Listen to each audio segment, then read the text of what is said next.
Oke, baiklah. Bismillahirrahmanirrahim. Assalamualaikum warahmatullahi wabarakatuh. Hari ini pertemuan kedua kita untuk perkuliahan mata kuliah Kode Etik Psikologi, yang mana minggu pertama kemarin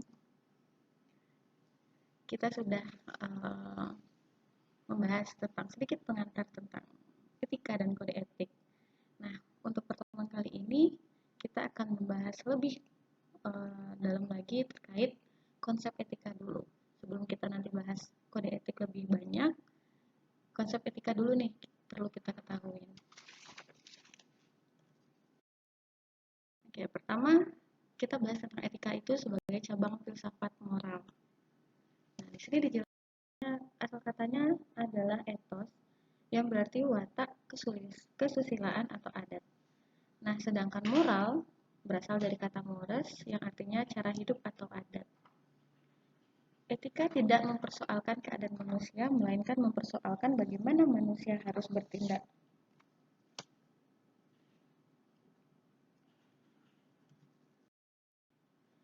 Kemudian, jadi di sini ada perbedaan. Apa sih jadinya bedanya etika dan moral?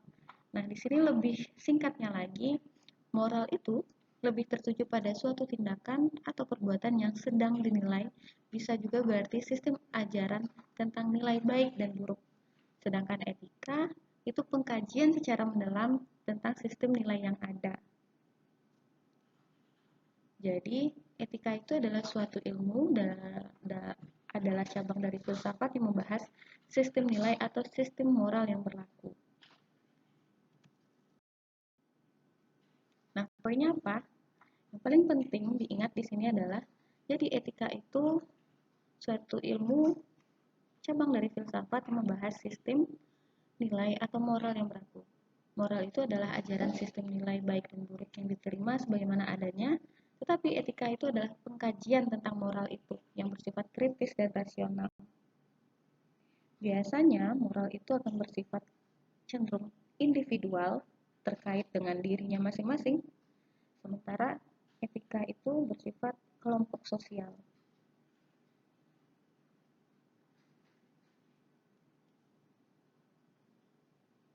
Jadi kalau moral itu penilaian baik dan buruk yang mendasar, sementara etika itu sikap penilaian pantas atau tidak pantasnya perbuatan. Jadi itu bedanya ya. Lebih ringkasnya sih sebenarnya poinnya adalah kalau moral itu bersifat individual dari diri individu itu sendiri, sementara kalau etika itu dia bersifat kelompok sosial. Misalnya nih terkait contoh menitipkan orang tua di panti jompo. Pada sebagian kelompok orang itu tidak beretika. Namun mungkin ada keluarga yang punya nilai moral bahwa itu hal yang biasa. Nah, saat orang yang tidak mempunyai nilai moral yang sama dengan nilai yang ada di keluarganya, berarti dia akan dianggap tidak beretika atau hal itu tidak wajar. Seperti itu. Selanjutnya kita bahas dua jenis etika. Ada etika deskriptif dan ada etika normatif. Yang deskriptif itu yang menekankan pada pengkajian ajaran moral yang berlaku, membicarakan masalah baik buruk tindakan manusia dalam hidup bersama. Jadi di sini mengkaji kembali ajaran-ajaran moral yang berlaku. Sementara kalau etika normatif ini adalah suatu kajian terhadap ajaran normal baik buruk sebagai suatu fakta. Jadi dia meyakinkan itu adalah suatu fakta dan tidak perlu untuk mengajukan alasan rasional terhadap ajaran itu. Cukup merefleksikan mengapa hal itu sebagai suatu keharusan. Norma di sini maksudnya adalah nilai yang tertanam sebagai suatu kesepakatan bersama. Jadi kecenderungannya untuk etika normatif ini dia itu hanya perlu diterima, sementara kalau etika deskriptif itu akan dikaji kenapa itu berlaku. Begitu. Jadi normatif itu sudah ada ketentuannya, kalau deskriptif itu pengkajian lebih dalam lagi. Jadi ada hal yang memang bisa dikaji lebih dalam lagi terkait etika ini. Namun ada juga etika yang memang harus diterima. Selanjutnya, pembahasan selanjutnya adalah peranan etika dalam dunia modern. Nah, yang sejalan dengan yang saya jelaskan tadi, yang dihasilkan secara langsung dari etika bukanlah kebaikan, melainkan suatu pemahaman yang lebih mendasar dan kritis tentang yang dianggap baik dan buruk secara moral.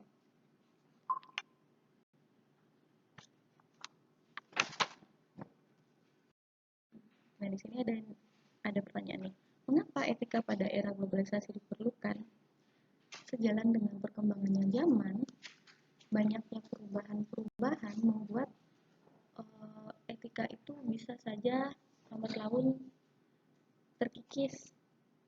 Jadi di sini ada penjelasan bahwa ada 3 hal yang membuat etika itu penting atau masih diperlukan pada era globalisasi ini. Yang pertama, gaya hidup masyarakat di era global mengalami perubahan. Kemudian terpaan komunikasi di era global membawa pengaruh sangat luas. Kemudian globalisasi dapat mengancam dan memudarkan sistem nilai masyarakat pada segala aspek kehidupan.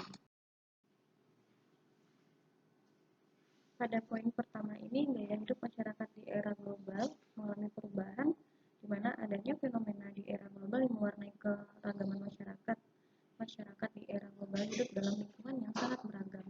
Di Indonesia saja kita ketahui kan banyak berbagai macam suku yang ada di Indonesia. Banyak suku bangsa, berbagai adat, sistem nilai, kebiasaan, karakter, gaya hidup, dan lain sebagainya. Nah, konsekuensinya, jadinya setiap hari setiap anggota masyarakat bertemu dengan orang-orang dengan berbagai karakter, dan semakin banyak pandangan moral yang ada, mungkin saja yang saling bertentangan. Jadi banyaknya nih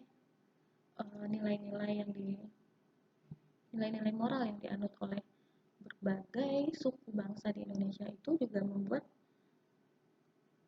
juga tidak semuanya yang saling selaras. Akan ada beberapa yang juga memiliki pertentangan. Nah, dengan adanya etika ini, jadi gaya hidup masyarakat walaupun dari berbagai suku menjadi lebih selaras. Begitu. Selanjutnya, terpaan komunikasi di era global membawa pengaruh yang sangat luas.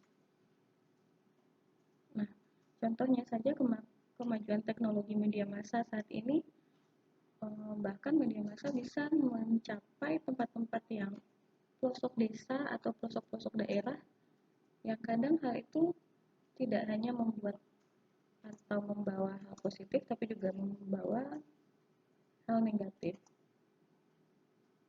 dimana nanti tanpa adanya etika, dengan komunikasi kita yang semakin maju saat ini, manusianya atau orang-orang yang ada di lingkungan kita akan lebih mudah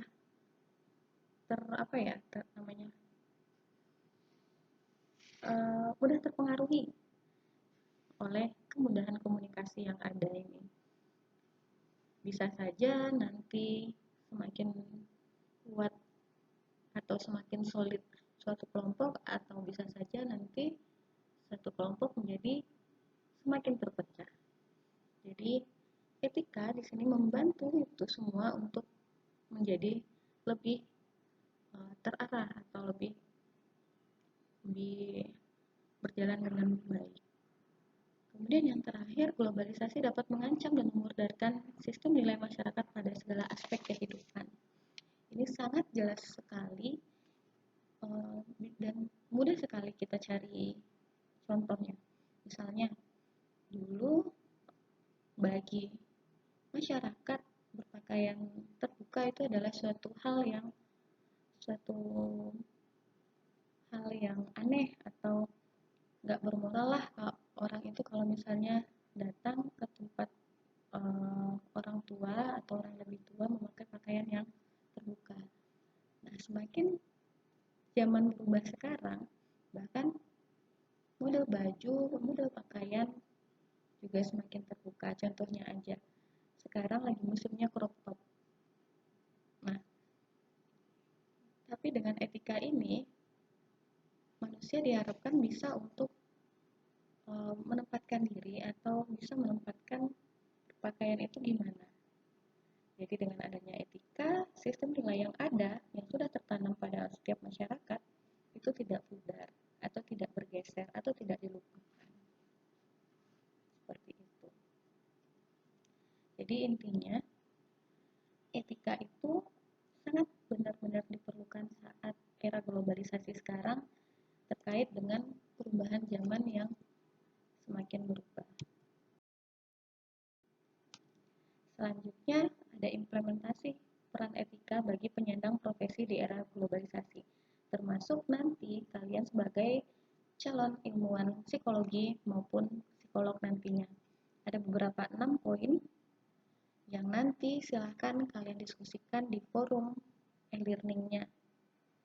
Ada 6 ya, ada etika membuat penyandang profesi bertanggung jawab terhadap profesinya, kemudian ada etika membuat penyandang profesi di era global konsekuen menerapkan keadilan, dan lain sebagainya. Nanti silahkan masing-masing kalian boleh pilih salah satu poin dari 6 poin ini untuk dijelaskan menggunakan bahasa kalian di dalam forum e-learningnya nanti. Itu ya. Oke. Jika tidak ada moral di dalamnya. Jadi untuk penegakan hukum pun pasti menggunakan atau memperkirakan norma-norma moral yang ada. Selanjutnya, sebaliknya moral juga membutuhkan hukum. Moral akan hanya di awang-awang saja atau hanya akan kosong juga tanpa hukum sendiri. Jadi kalau tidak diungkapkan dan dilembagakan dalam masyarakat, seperti terjadi dengan hukum. Jadi sama ya, jadi hubungan moral dan hukum itu timbal balik. Moral itu membutuhkan hukum dan hukum itu juga membutuhkan moral sehingga semuanya saling kuat. Di sini ada penjelasan lebih lanjut terkait moral dan hukum. Kalau hukum ditulis sistematis, kalau moral lebih subjektif. Kalau hukum mengatur perilaku lahiriah, sementara moral mengatur perilaku batiniah. Kemudian hukum sanksinya memaksa, kalau moral sanksinya cenderung tidak memaksa. Hukum didasarkan pada kehendak masyarakat atau negara, sementara moral didasarkan pada norma moral yang melebihi individu atau masyarakat atau negara. Jadi untuk contohnya silakan dibaca lebih lanjut lagi. Nanti pada e-learningnya PPT-nya saja juga akan saya cantumkan, jadi kalian bisa bolak-balik PPT-nya.